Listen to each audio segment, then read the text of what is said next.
Hello and welcome to PBP Padi Babur Patsala.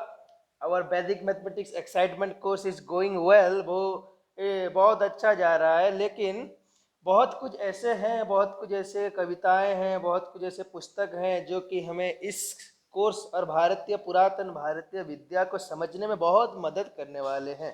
तो वो तो हम एक्साइटमेंट कोर्स में डिस्कस नहीं कर सकते, वो बहुत बोरिंग हो जाएगा कुछ लोगों के लिए जो कॉम्पिटिटिव के लिए प्रिपेयर कर रहे हैं, उनको सिर्फ ट्रिक्स में ज़्यादा रुचि है।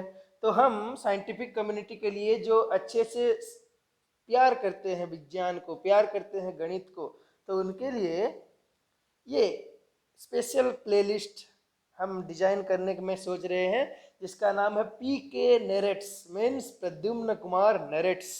तो यहाँ पे हम बहुत सारे कविताएं, बहुत सारे संगीत, बहुत सारे पुस्तकें जो कि पुरातन भारतीय विद्या को समझने में सबको मदद करेंगे, उसको एक बहुत अच्छी तरीके से, जैसा दिल को छू जाए उस तरीके से हम नरेट करने की कोशिश करेंगे। तो आज पहली बार हम उस जीरो, जो जिस जीरो के ऊपर हमारा वैदिक मैथमेटिक्स एक्साइटमेंट कोर्स चल रहा है, उस जीरो के ऊपर एक बहुत अच्छा पुस्तक आरंभ करेंगे, जिसका नाम है zero the biography of a dangerous idea. Zero the biography of A dangerous idea, and this is written by a good journalist, a good writer in the Scientific American. He is Charles Safi. So let's start. Today we are going to discuss about zero, the dangerous idea. तो हम इसमें क्या किन context पर बात करने वाले हैं, उस बारे में थोड़ा बात करेंगे। तो मेरा तो हिंदी तो उतना अच्छा तो नहीं है, लेकिन मैं इसलिए हिंदी में बोल रहा हूँ ताकि ये बहुत लोगों तक पहुँच सके। जो हमारे भारतीय ने जो जीरो इतना बड़ा कंट्रीब्यूशन दिया है कि सोच नहीं सकते कि उसका कितना महत्व है। कुछ नहीं है लेकिन वो सब कुछ है, इस तरह से हम उसके बारे में पढ़ेंगे। तो उसका कंटेक्स्ट क्या है, तो हम देखेंगे। तो चैप्टर जीरो क्या है, नॉल एंड भॉइड। नॉल एंड भॉइड, तो आखिर भाई ये जीरो क्या चीज है, जीरो क्या है, जीरो कैसे हीरो बन गया। तो वो नॉल क्या है, वो भॉइड क्या है, वो शून्य क्या है, वो महाशून्य क्या है, उसके बारे में हम देखेंगे चैप्टर वन। तो चैप्टर जीरो कहने का मतलब ये है बेसिक, कि ये कैसे हुआ। Chapter one is nothing doing, ये क्या कुछ ना करने का मतलब क्या है। ऐसे बैठे रहो, कुछ ना करो, या फिर जितना भी परिवर्तन हो रहा है उसके पीछे जो अपरिवर्तनीय सत्य है, शून्य, और जो इस सब माया के पीछे जो ब्रह्म है, उसको कैसे। इस राइटर ने उनके शैली में बहुत कुछ लिखा है, लेकिन हम अपने इंडियन शैली में उसको डिस्कस करने की कोशिश करेंगे। राइटर ने आप वो भी बहुत मार्जित करके लिखे हैं, लेकिन कुछ ऐसी जगह है जहाँ पर उनकी फिर भी क्रिश्चियन व्यू आ जाता है, लेकिन हम वहाँ पे अपना सनातन व्यू से देखेंगे, ड्रोन व्यू, ऊपर से देखेंगे कहाँ क्रेस्ट है, कहाँ ट्रॉ है, वो अच्छे से देखेंगे। तो second, the first chapter is nothing doing, कुछ ना करना, अकर्म, अकर्म की अवस्था। ये कोई आलस्य की अवस्था नहीं है, ये कर्म से ऊपर की अवस्था है। कर्म से होकर अकर्म को कैसे हम, उस कंसेप्ट में बात करेंगे। तो chapter two is the origin of, no no no, in chapter 1 this is included, the origin of zero. Actually, according to Sanatan Dharma, they are zero and one, Vishnu and Maya, Brahma and Maya, both are anadi. They doesn't have a beginning. उनका कोई आरंभ नहीं है, क्योंकि वो किसी ने invent नहीं किया है, वो आ गए हैं। They are recognised, they are ever present, they are the basis of the creation of the universe, they are only recognised by humans in the realm of time. So, but according to the authors, we will see how the origin of zero came to existence, how people in different part of India, different part of world come to know about the concept zero, and how they reacted to the concept zero. तो इस बारे में हम बात करेंगे। Second chapter में हम बात करेंगे nothing comes from nothing. Nothing comes from nothing. The West rejects zero. जो यूरोपियन लोग हैं वो जीरो को समझ ही नहीं सकते थे। जो ग्रीक हैं, अरिस्टोटल चचा हैं, आर्किमिडीज चचा हैं, उन्होंने कभी जीरो को समझ ही नहीं पाया। समझ लेते तो कब से कैलकुलस निकल गया होता। तो उन्होंने समझ नहीं पाया, अरे कुछ नहीं से कैसे कुछ निकल सकता है। उन्होंने बिग बैंग की नजरिए से देख नहीं सके। लेकिन हमारे यहाँ इंडिया में शून्य को ब्रह्म कहा गया। तो उन्होंने कहा कि नहीं भाई, कुछ नहीं से ही कुछ निकलता है। जिसको तुम कुछ नहीं कहते हो वो कुछ नहीं इसलिए कुछ नहीं लगता है कि तुम उसे नहीं देख सकते, लेकिन वो सब कुछ है। It is the invisible infinity. उससे एक का उद्धृत होता है, वन का उद्धृत होता है, उससे visible infinity. From Vishnu to maya to jagat, ये कंसेप्ट आया था। तो the west, the European country, the Latins, the Greeks, the Roman, they rejected zero. कैसे रिजेक्ट किया हुए वो भी हम देखेंगे। Next, nothing venture, zero goes to east. तो राइटर ने बताया है जीरो को वेस्ट ने रिजेक्ट किया, तब जीरो ईस्ट और इंडिया की तरफ आया। लेकिन जैसे मैंने कहा, सनातन धर्म के ओर से जीरो अनादि है। वेदों के आधार में शून्य अनादि है। शून्य जहां है, अपरिसीम असंख्य भी वहां है। The infinity lies with in zero. तो ऑथर की पॉइंट ऑफ व्यू से कैसे जीरो इंडिया में डेवलप हुआ वो भी हम देखेंगे। Chapter 4, the infinite God of nothing, the theology of zero.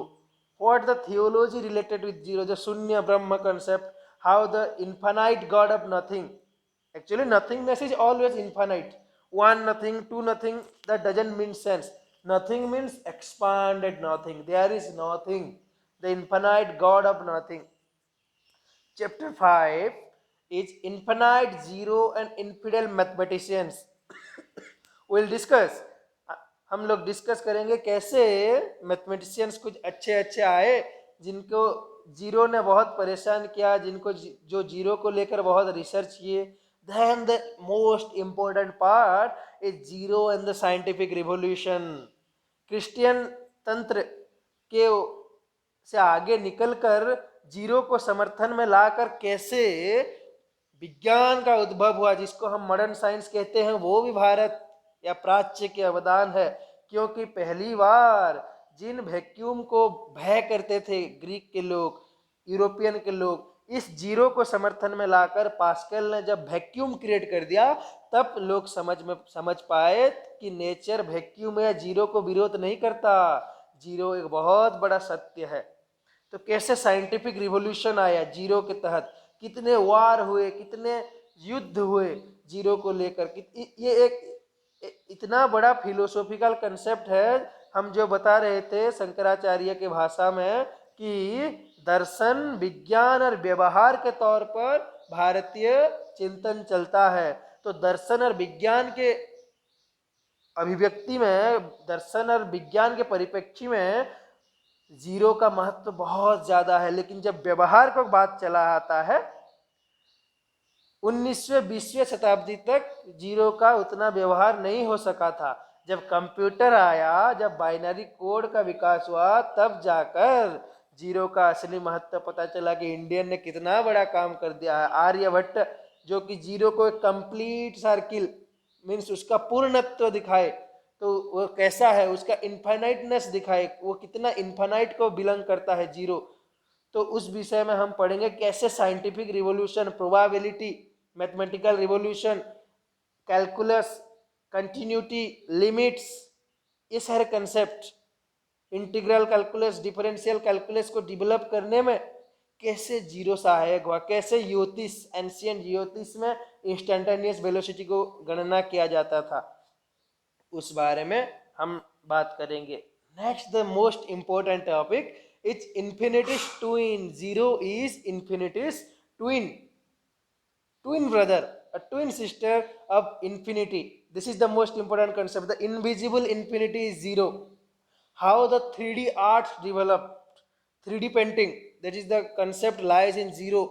To infuse a vanishing point, एक vanishing point होता है, उससे डिफरेंट डिस्टेंस में जाकर एक 3D पेंटिंग बनता है, तो इन्फिनिटी इन फाइनाइट डिस्टेंस, वो जीरो और इन्फिनिटी के बीच ट्विन रिलेशनशिप को हम पढ़ेंगे, जिसको कहा जाता है पूर्णमदः पूर्णमिदं पूर्णात् पूर्णमुदच्यते पूर्णस्य पूर्णमादाय पूर्णमेवावशिष्यते। इस ईशावास्य उपनिषद की इस पंक्ति में, इस शांति मंत्र में जो सत्य कहा गया है उसको हम डिस्कस करेंगे, और बहुआ के आवाज में भी थोड़ा डिस्कस करने की कोशिश करेंगे। The infinite nature of zero, next concept is the infinite nature of zero. तो हम उसके कैसे जीरो पूर्ण है, ये अभाव नहीं है, कैसे पूर्ण है, उस विषय में भी हम बात करेंगे। Next concept, absolute zeros, the physics of zero. We know the Kelvin, in the Kelvin scale, the absolute zero temperature, actually there cannot lie any number below zero. Zero के नीचे कोई नंबर कैसे रह सकता है? हम जिसको 0 डिग्री सेंटीग्रेड मानते हैं उसके नीचे भी तो टेम्परेचर है। अगर वो जीरो था तो शून्य था, तो उसके नीचे कैसे आ सकता? तो हम पढ़ेंगे क्या रिलेटिव जीरो है और क्या एब्सोल्यूट जीरो है। हम जिसको वो नंबर लाइन वाला जीरो, वो रिलेटिव जीरो है। Negative number, not the root of negative number is imaginary, negative numbers itself are imaginary. The root -1 is equal to I, imaginary number, actually -1 itself is imaginary. तो हम देखेंगे absolute zero क्या है, relative zero क्या है। दर्शन और विज्ञान के क्षेत्र में जीरो से नीचे कुछ हो नहीं सकता, एब्सोल्यूट जीरो टेम्परेचर के नीचे और कुछ हो नहीं सकता। लेकिन व्यवहार के जगत में हमारे व्यवहार को सुगम करने के लिए हमको रिलेटिव जीरो या फिर आपेक्षिक जीरो लेना पड़ता है। उसके विषय में भी हम चर्चा करेंगे, और भी डिफरेंट डिफरेंट टॉपिक हम करते जाएंगे। जब इतने तक मैंने पढ़ा है अब तक, नेक्स्ट चैप्टर 8 से आगे मैं भी पढ़ता जाऊंगा और उसको बताता जाऊंगा। Zero hour eight ground zero, zero at the edge of space time or relativity, zero the final victory, end time, and we will see about some appendix, animal, vegetable or minister, and the most important appendix is the golden ratio. Up anywhere golden ratio is found, how the Fibonacci sequence, the petals of flowers, how in the paintings of Leonardo da Vinci, how in the sculpture of ancient India, everywhere the golden ratio is found. So we will see that what is the golden ratio, and everywhere the golden ratio. Then we will see the modern definition of derivative. According to zero, calculus arise zero, limit tends to zero. According to this concept, limits arise, continuity arise, then your differentiability arise, the derivative arise. So we will see a new modern definition of derivative. What is the modern definition that we can give to the calculus part. Calculus is very huge definition. Calculus, calculating, it doesn't signify what we are doing here in calculus. So we will see a modern definition of a derivative. Then Cantor enumerates the rational numbers.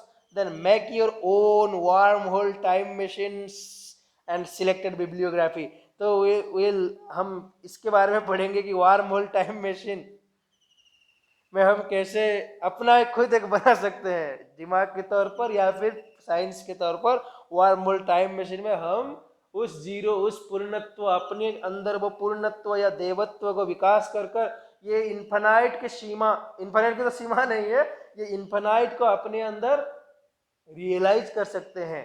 तो हम जब तक इसको सिर्फ बुद्धि के level पर पढ़ेंगे हमारा कुछ नहीं होगा। दिस इज बियॉन्ड बुद्धि, मनोबुद्धि अहंकार चित्तानि नाहम। आई एम बियॉन्ड मन, बुद्धि, चित्त, अहंकार। I am beyond my mind and memory, intellect and ego. I am itself, I am beyond my ego also. Aham chittani naham, aham naham, aham na aham. So we will discuss everything, we will try to realize, हम realise करने की कोशिश करेंगे आखिर ये zero, ये शून्य है क्या वाला। तो इसके बारे में डिस्कशन जारी रहेगी, और पहले हम चैप्टर 0 से स्टार्ट करेंगे जिसका नाम है knoll and void. Chapter 0 knoll and void एक अच्छा, इसको हम इंग्लिश उतना नहीं करेंगे, हम स्टोरी के फॉर्मेट में पढ़ेंगे। तो सभी के लिए गुड बाय, जय जगन्नाथ।